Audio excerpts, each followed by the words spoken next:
સંકલ્પને સાચું માર્ગદર્શન મળે તો એક ગૃહિણી પણ કેવી રીતે સફળ બની શકે તેનું જીવંત ઉદાહરણ સુરત જિલ્લાના 84 તાલુકાના રાજગીરી ગામના કૈલાસ પટેલ 37 વર્ષે કૈલાસબેન આજે માત્ર આત્મનિર્ભર જ બન્યા પરંતુ પ્રાકૃતિક ખેતીના માધ્યમથી સમગ્ર સમુદાય માટે આશાનું કિરણ બન્યા છે।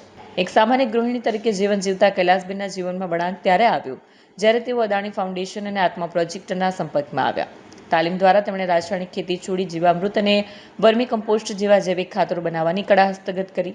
વર્ષ 2024-25 દરમિયાન તેમને અદાણી ફાઉન્ડેશન તરફથી વેલાવાડી શાકભાજી માટે માંડવા બનાવવાનો સહયોગ અને કિચન ગાર્ડનની કીટ મળી। હવે સફળતાપૂર્વક 12 પ્રકારના શુદ્ધ શાકભાજી ઉગાડે છે। તેમના ઉત્પાદનોની ગુણવત્તા એટલી ઉત્તમ છે કે કૃષિ વિજ્ઞાન કેન્દ્રના નિષ્ણાંતોએ પણ તેમની પીઠ થાબડી છે। કૈલાસબેનનું બજાર કૌશલ્ય પણ એટલું જ ખીલ્યું છે। આજે તેમની માસિક આવક ₹25,000 સુધી પહોંચી ગઈ છે। આર્થિક સ્વતંત્રતાનો ઉપયોગ તેમણે પોતાની 3 દીકરીઓના શિક્ષણ માટે કર્યો છે। તેમની એક પુત્રી MSW થઈ છે, બીજી નર્સિંગમાં કારકિર્દી બનાવી રહી છે અને ત્રીજી ધોરણ 12માં અભ્યાસ કરી રહી છે।